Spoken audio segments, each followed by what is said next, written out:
देखो सरकार को वर्ष पूरा को जाऊँगी आसंता जून 12 रे सरकार वर्ष पूरब एवं ये भितर सरकार आम विभाग अनेक नुआ नुआ पदक्षेप नहीं जमीक आपण देखिथे जे वर्तमान आमे जातीय शिक्षा नीति को भी ओडिशा रे लागू करने जाऊँ आम संपूर्ण प्रस्तुत हो सारी ये समय अनेक मान्यवर केंद्र मंत्री भी अनेक मार्गदर्शन करुँचे जे ओडिशा रे जो जातीय शिक्षा नीति लागू हम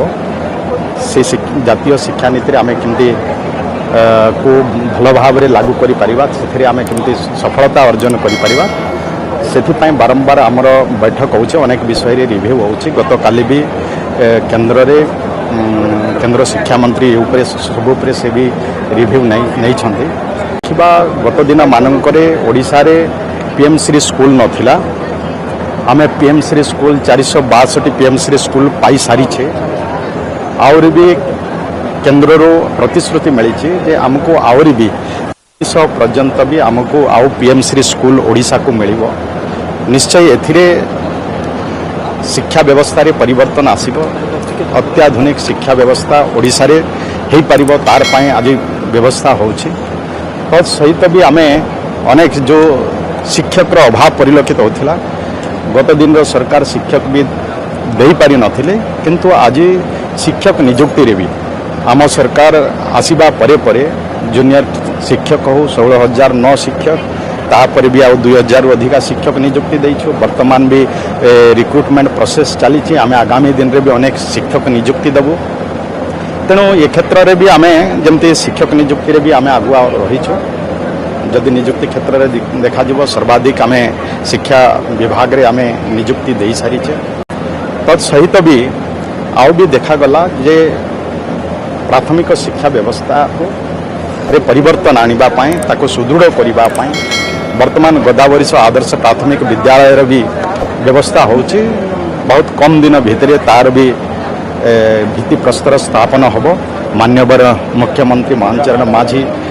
उपरे प्राथमिक शिक्षा व्यवस्था रे परिवर्तन आनिबापाई से बारंबार शिक्षा विभाग को मार्गदर्शन करुछंती एवं राज्यर 5 वर्ष भितर राज्यर 6,794 स्कूल रे एमती गोदावरी आदर्श प्राथमिक विद्यालय हम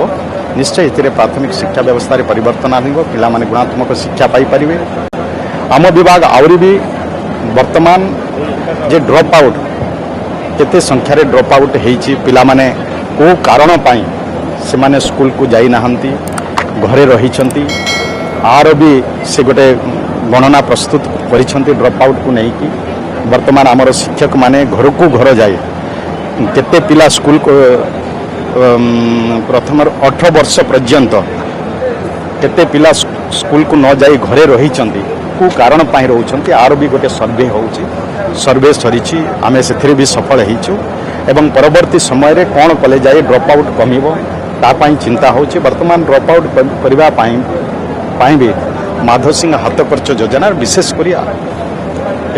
एसटी पिला आदिवासी छात्र छात्री माने जो कि ड्रॉप आउट होते ताकू रखिबा पाई भी सरकार एककालीन 5,000 टंका प्रोत्साहन राशि देवार व्यवस्था भी करा माधव सिंह हाथखर्च योजना रे।